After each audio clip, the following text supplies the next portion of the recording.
오늘 우리에게 주신 하나님 말씀은 사도행전 7장 54절에서 8장 3절까지 말씀입니다. 사도행전 7장 54절에서 8장 3절의 말씀 제가 읽어드립니다.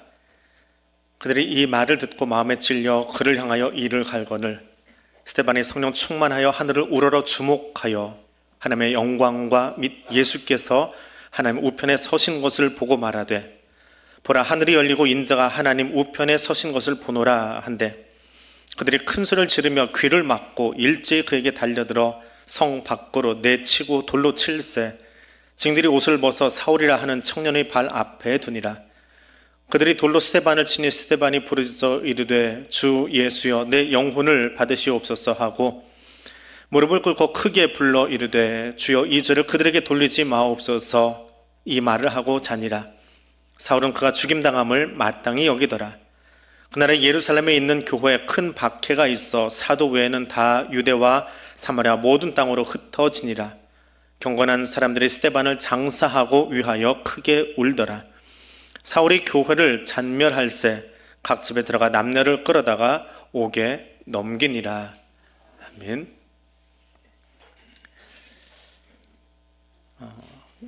한 주간에 공적으로 하는 설교가 8편입니다.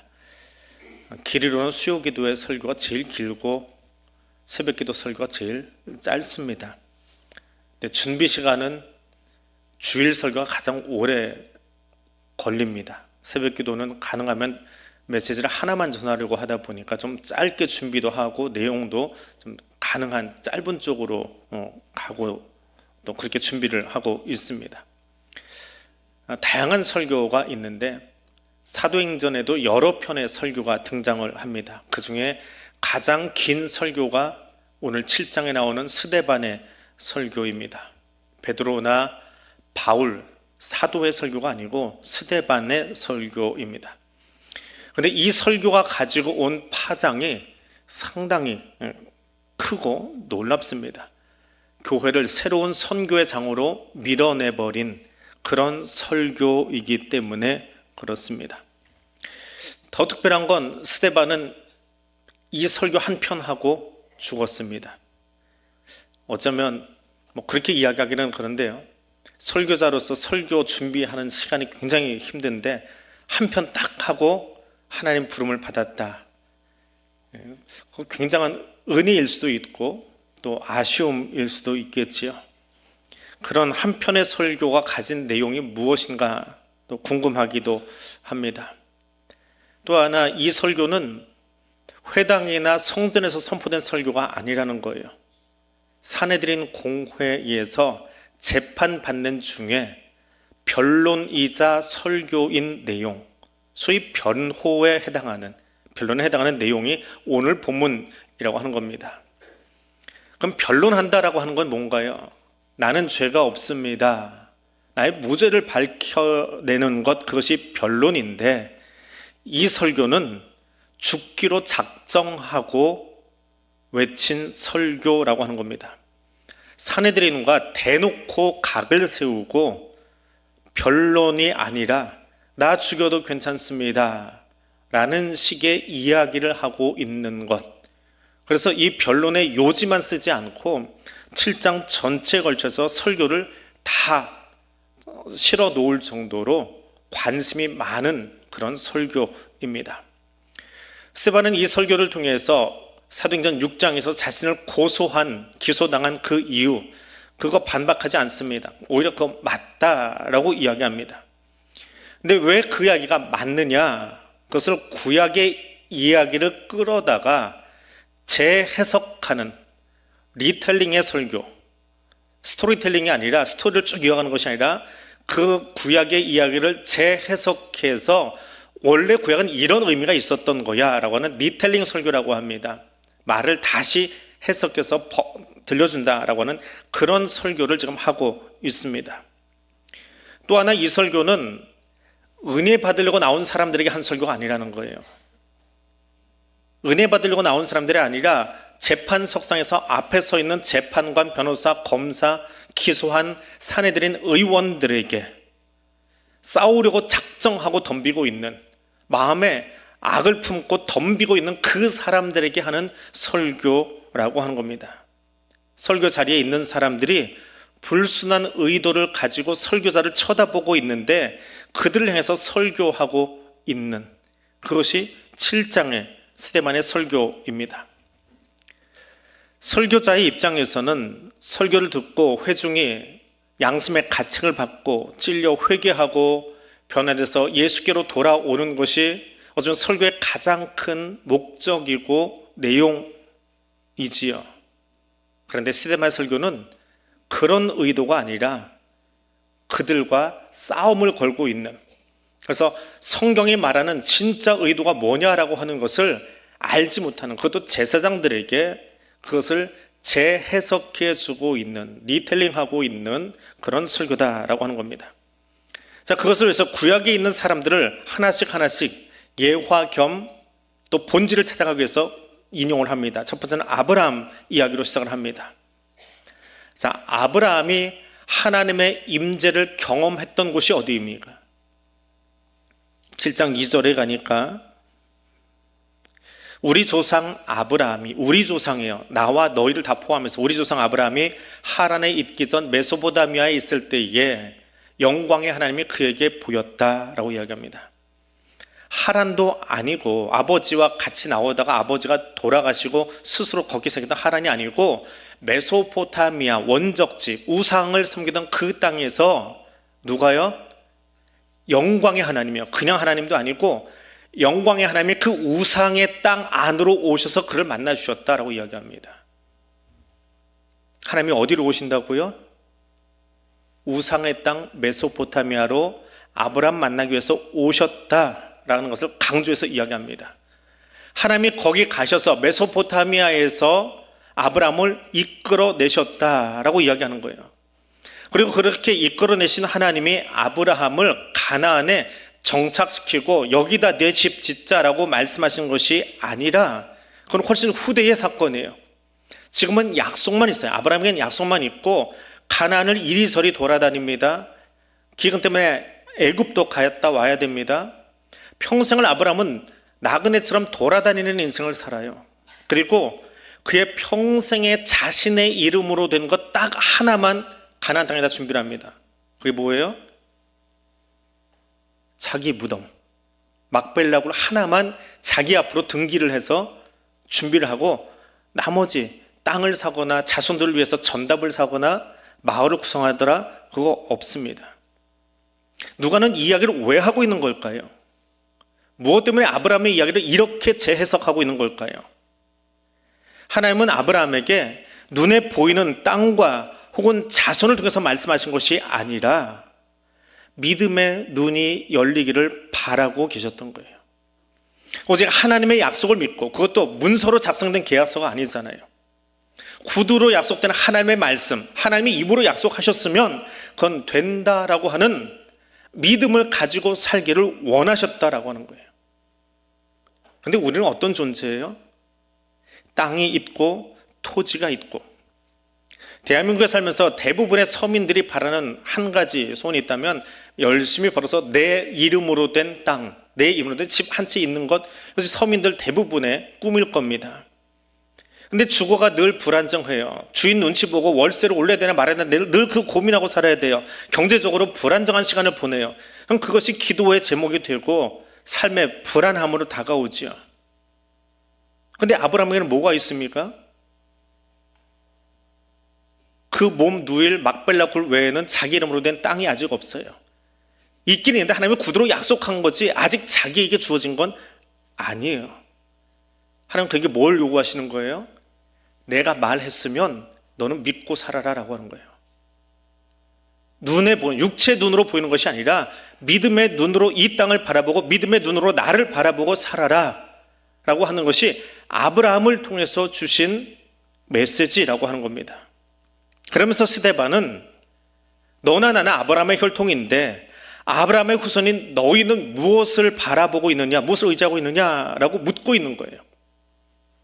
성전 지상주의에 빠져서 눈에 보이는 성전만 있으면 우리 안전합니다라고 말하는, 그리고 몸에다가 육체의 할례를 행한, 그건 몸에 보이잖아요.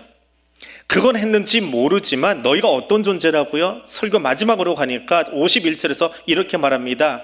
목이 곧고 마음과 귀에 할례를 받지 못한 사람들아, 너희는 너희 조상과 똑같이 어쩌다가 아니라 항상 성령을 거스르고 산다. 항상 그렇게 살았다.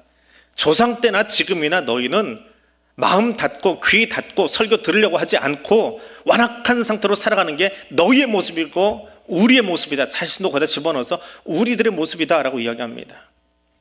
그러면서 마음과 귀를 닫고 있는 그 재판석에 앉아있는 사내들인의 제사장들을, 유대인들을 질타하고 있습니다. 그럼 오늘 나는 이 아브라함의 예화를 들어서 이야기해주는 스데반의 설교를 들으면서 나는 어디서 하나님 만나고 있습니까?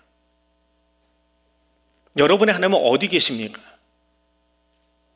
무엇보다 우리 마음에 임재하셔서 우리와 함께하기 원하시는 그 하나님의 임재를 경험하고 인정하는 그 삶 살아갈 수 있기를 원합니다.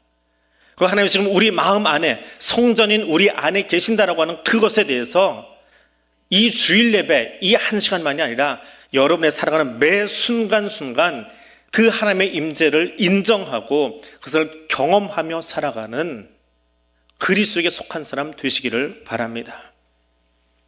마음과 귀에 할례 받지 못한 그 사람들에게 요셉의 이야기로 넘어갑니다. 하나님은 이스라엘을 어디서 만나 주셨다고요? 먼저는 메소포타미아였어요. 이제 요셉의 이야기로 넘어가면서 하나님이 애굽에서 만나 주십니다. 아브라함을 우상의 땅 메소포타미아로 찾아가서 만나 주시더니 이번에는 어디요? 애굽입니다. 거기 요셉과 함께 가세요. 그런데 이 요셉을 하나님이 만나고 계실 때, 그에게 꿈을 주시고 그를 만나시고 하나님의 구원상을 펼치실 때 이스라엘은 뭐 하고 있었습니까?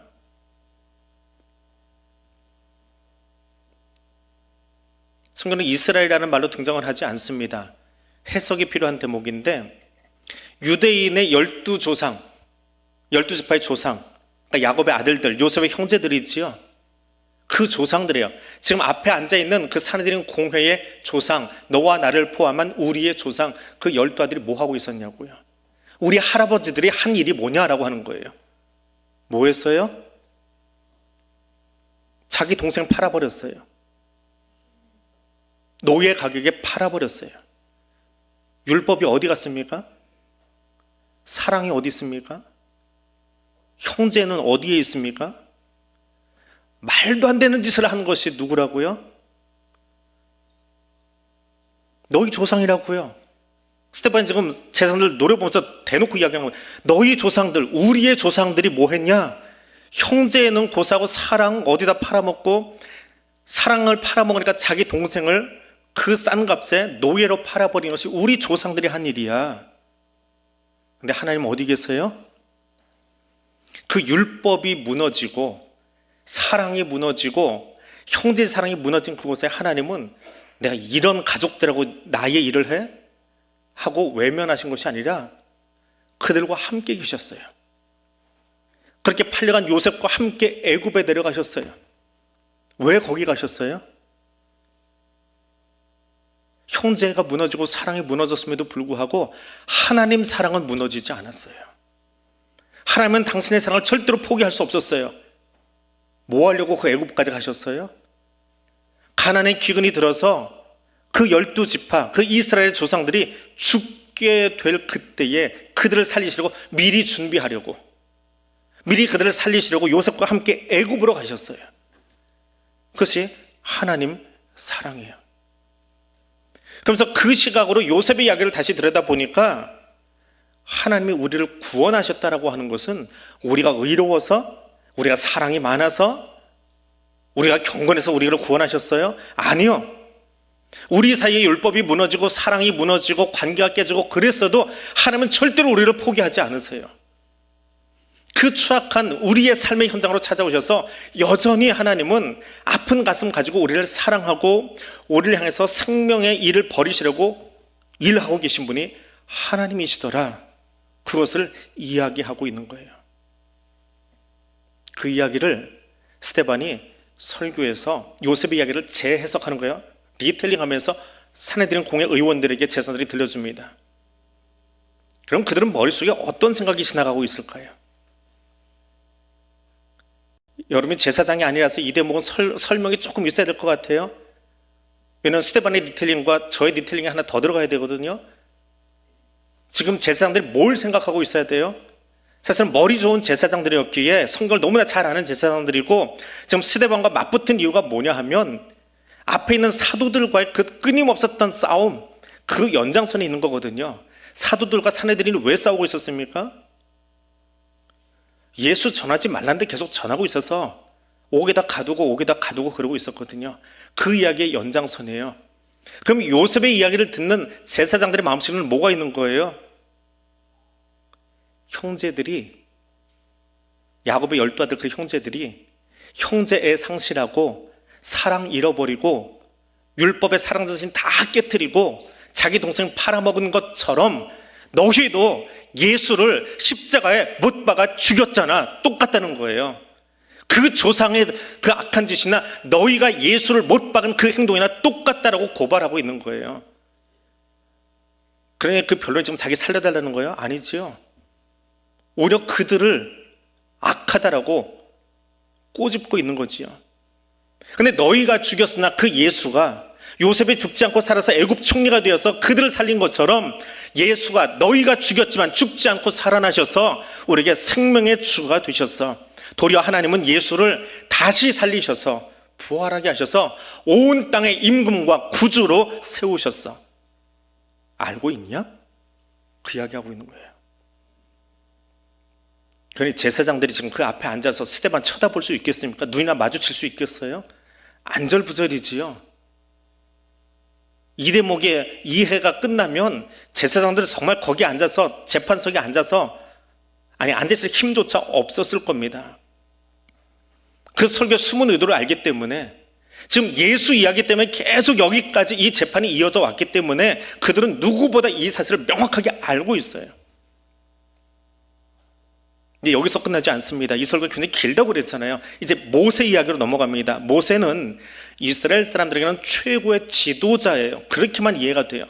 근데 그것을 스데반이 재해석합니다. 리텔링합니다. 모세도 예화에 불과해요. 진짜 하고 싶은 이야기는 예수예요. 모세를 이야기하고 싶은 게 아닙니다. 하나님은 모세를 통해서 이스라엘 자손을 구원할 생각을 갖고 계셨어요. 25절이에요. 그런데 이스라엘은 깨닫지 못했어요. 그래서 모세를 통해서 구원하고자 하는데 이스라엘이 깨닫지 못하니까 어떻게 합니까? 모세를 애굽에서 미디안으로 쫓아내버려요. 바로가 쫓아낸 것이 아니라 이스라엘 스스로 쫓아냈어요. 뭐하고 똑같아요? 이제는 앞에 요셉 설명할 때 한번 해드렸으니까 아시겠지요? 너희가 예수 배척한 것처럼 모세도 누구에게 배척당했다고요? 바로가 아니고 이스라엘 사람들에게 배척당했어. 하나님은 그를 통해서 구원하고자 하셨으나 이스라엘이 밀어냈어. 하나님은 계획을 알지 못하니까, 하나님의 구원 계획을 알지 못하니까 하나님이 세워놓으신 사람을 너희들 스스로 밀어내고 배척했어. 그러면 애굽에 있는 그런 사람들, 하나님이 구원하기 위해서 지도자까지 보내셨는데 그 지도를 배척했으면 그들에게 구원받을 자격이 있는 거예요? 없는 거예요? 없어요. 우리에게 자격이 있어서 하나님이 우리를 구원해 주신 거 아니에요. 우리가 조건을 다 갖추었기 때문에 하나님이 우리를 구원하신 게 아니라고요. 우리는 자격이 없음에도 불구하고 하나님이 여전히 그 애굽에 계셨어요. 그래서 끊임없이 일하고 준비하고 계셨어요. 그리고 거기서 모세를 만나세요. 모세과 하나님 처음 만난 곳이 어디입니까? 떨기나무 앞이에요. 광야의 한 작은 나무 앞에서 하나님 모세를 만나주셨어요. 그리고 거기가 거룩하니 신발 벗으라 라고 이야기합니다. 그리고 처음으로 이곳에 우리말로는 교회라고 번역된 단어, 광야 교회인데 여기는 우리의 교회하고는 조금 다른 의미의 단어예요. 에클레시아이긴 한데 우리가 가져오는 교회 개념이 아니고 하나님과 모세가 만났다, 만남의 장소라고 하는 뜻의 회의 공동체로서의 에클레시아라는 단어를 씁니다. 근데 그것을 우리말 성경에서는 광야 교회라고 38절에서 번역을 해요. 거기가 교회가 됐어요. 예루살렘 성전이 아니고, 너희가 그토록 떠받들고 좋아하는 금색칠 된 예루살렘 성전이 아니고, 모세가 하나님 만난 그곳, 거기가 교회였어요. 그럼에도 불구하고 이스라엘은 끊임없이 그 지도자의 말을 듣지 않습니다. 거절합니다. 복종하기는커녕 금송아지 만들었습니다. 그 많고 많은 모세 이야기 가운데 금송아지 만든 사건을 거기다 써놔요. 그리고 몰록과 네판이라고 하는 우상들을 섬기면서 뛰놀았답니다. 그래서 그들의 광야 40년을 하나님이 묘사하는데 42절에서 이렇게 이야기합니다.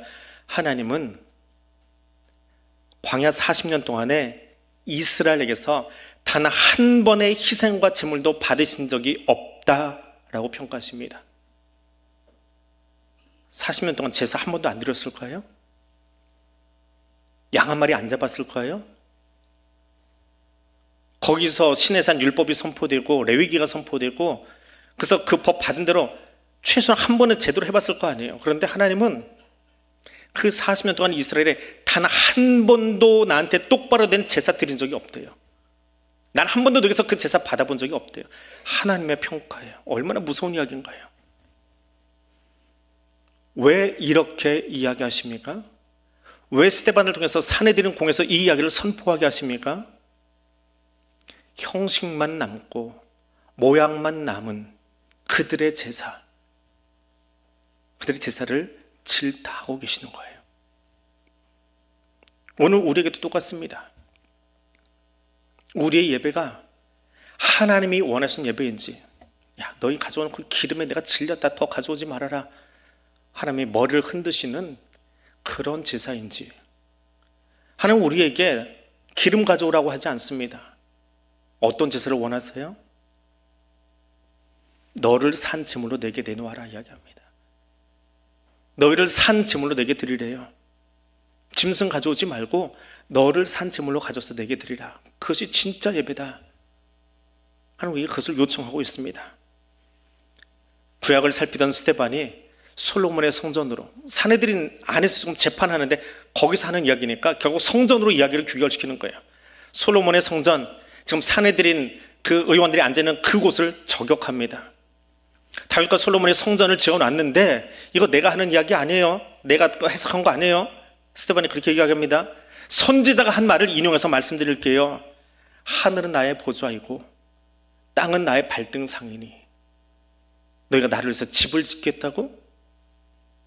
하늘이 하나님의 보좌래요, 의자래요. 땅은 하나님의 발등상이래요. 발등상이 뭐예요? 발등상 해놓으니까 우리말로 설명을 해줘야만 좀 알 수 있는 대목이긴 한데, 쉽게 얘기하면 발판이에요, 발판. 근데 발판이 그냥 발판이 아니고요, 적과 싸우고 나서 상대방이 나한테 졌잖아요. 그럼 패배한 국가의 왕을 데려다가 내 앞에 무릎 꿇지 않잖아요. 엎드리게 해요. 그리고 승리한 왕은 그 왕의 목을 발로 밟아버려요. 너는 이제부터 나의 종이야. 그때 밟힌 그 사람의 목, 이게 발등상이에요. 원수를 나의 발등상 되게 한다라고 하는 이 말은 하나님이 이 땅의 모든 원수, 죽음을 발 아래 두시고 밟으셨다라고 하는 거예요. 하나님이 이기셨다라고 하는 문학적인 표현이 발등상 되게 한다라고 하는 거예요. 이 땅이 하나님의 발 아래 있다는 거예요. 하나님의 권세 아래 있다는 거예요. 하늘이 나의 보좌고 땅은 나의 발등상이래요. 그런데 너희가 나를 위해서 조그마한 집 하나 만들어 놓고 나보고 거기 들어가 있으라고? 아니야. 그 모든 것이, 하늘과 땅 모든 것이 다 내 손으로 지은 것 아니더냐? 그 선지자의 말을 인용하는 것은 스데반이 지금 사내들인 공회 의원들에게 무엇을 이야기하고 있는 거예요? 돌로 만든 성전, 그 성전 지상 중에 빠져있던 사람들에게 성전이 아니라 너희가 산 짐을 두기를 원해. 그런데 목은 곧고 기부 세가지고 뻣뻣하게 쳐다보고 있고, 귀는 할례 받지 않아서 귀가 막혀가지고 설교 듣지도 않고, 그리고 지금 내 앞에 앉아있어 라고 스데반이 이야기하는 거예요. 그럼 그 뒤에는 어떤 설교가 나와야 될까요? 여러분 같으면 이 뒤에 설교문을 어떻게 작성하시겠어요? 설교 원고가 없어요. 사실 이 뒤가. 여기서 끝나요. 갑자기. 설교자 입장에서 너희의 마음이 막혔고 귀가 막혀서 안 들려. 그럼 그 다음에 이렇게 얘기하죠. 하나님이 여기 임재하셔서 이 막힌 귀를 열어주시고 귀에 할례 해주시고 마음을 기경해 주셔서 말씀이 들리고 옥토와 같이 바꿔주세요. 그래서 예수 믿고 구원받게 해주세요 라고 이야기를 해야 되는데 여기까지 딱 이야기하니까 설교가 끊겨요. 왜요? 제사장들이 설교를 치고 들어와 버려요. 귀가 막혔다고 하는데 우리 귀를 열어주세요. 그럼 제대로 알아듣게 해주세요 라고 이야기하면 좋은데 귀를 탁 틀어 막아버려요. 손으로. 더 안 듣겠다는 거예요. 듣기 싫다는 거예요. 그 말이 싫다는 거예요. 그리고 설교를 가로막고 끼어듭니다. 워낙에 마음이 굳고 워낙에 귀가 막혀서 할례를 받지 않아서 설교 들릴 턱이 없지요.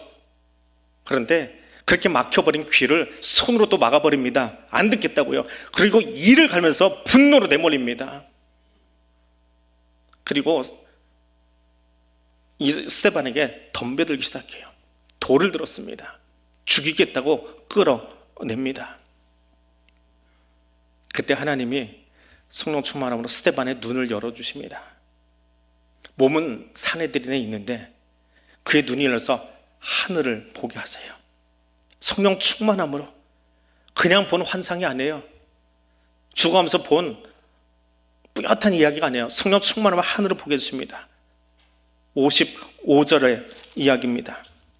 스데반의 성령 충만하여 하늘을 우러러 주목하여 하나님의 영광과 및 예수께서 하나님 우편에 뭐 하고 계세요?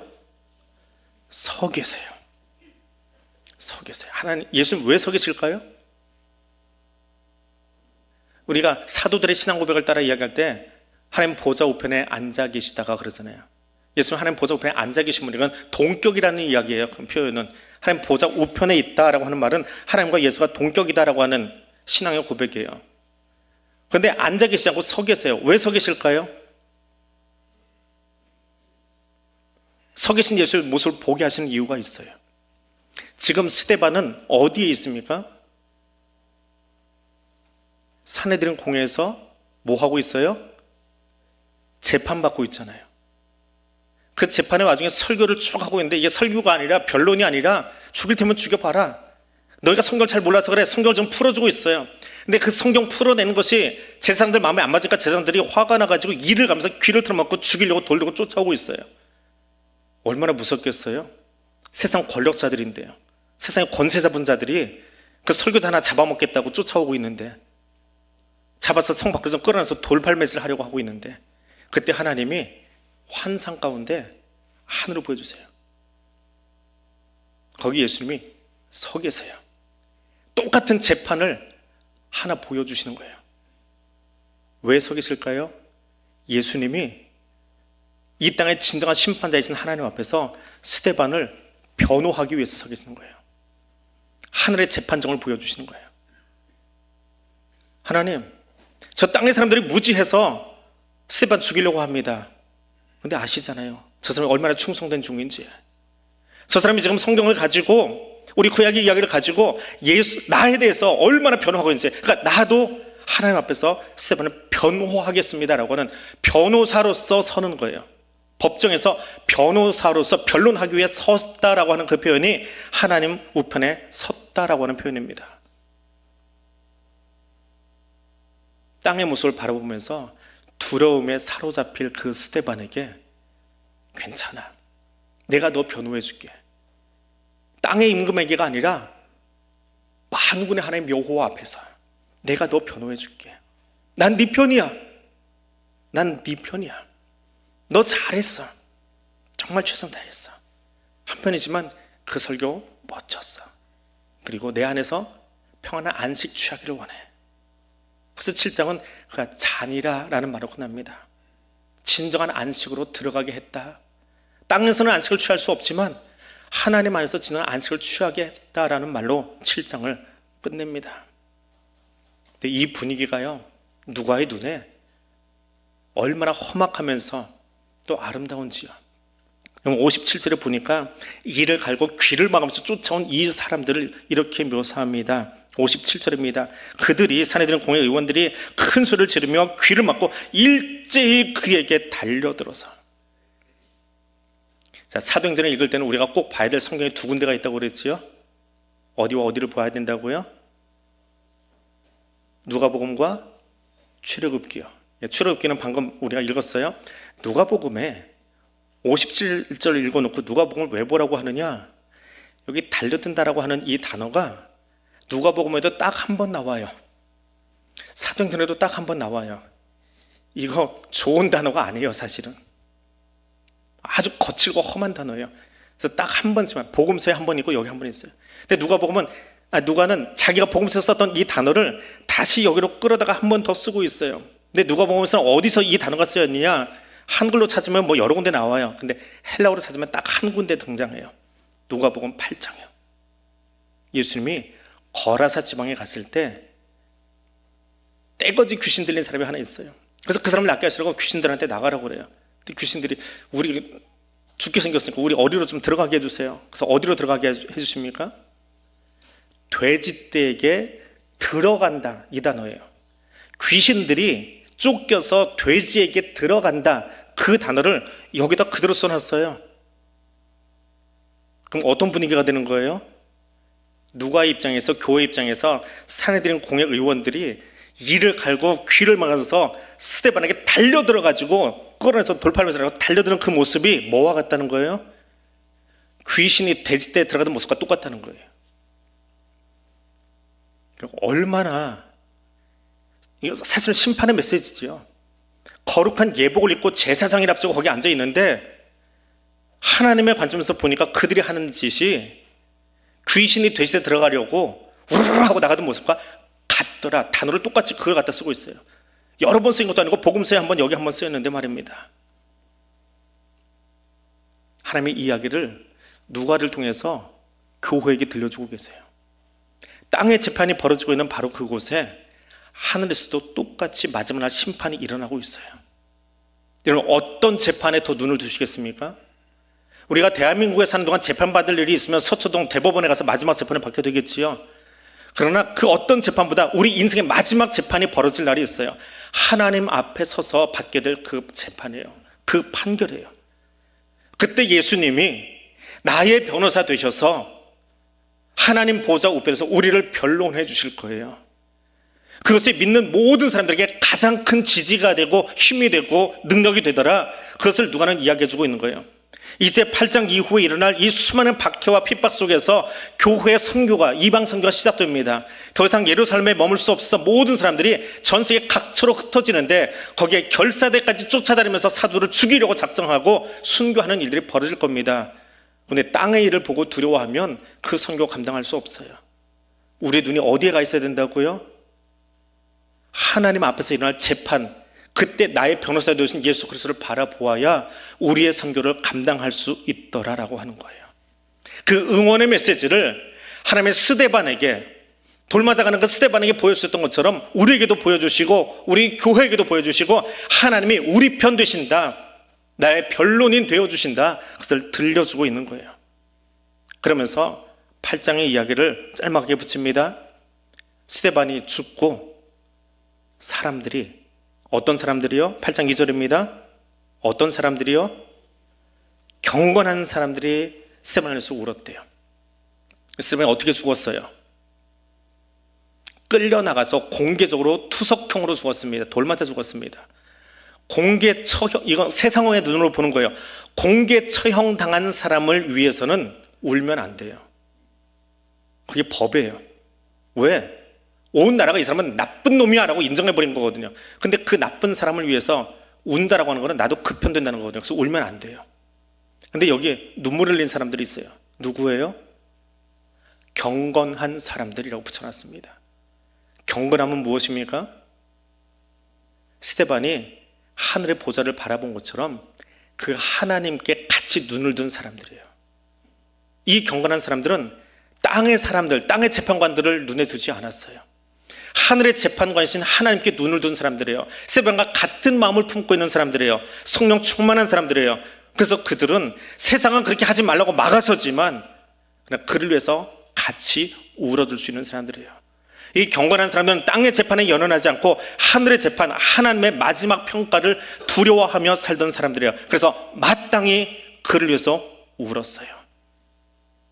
그리고 사울이 등장함으로 오늘의 이야기가 끝납니다. 이제 이방인 선교의 문이 열립니다.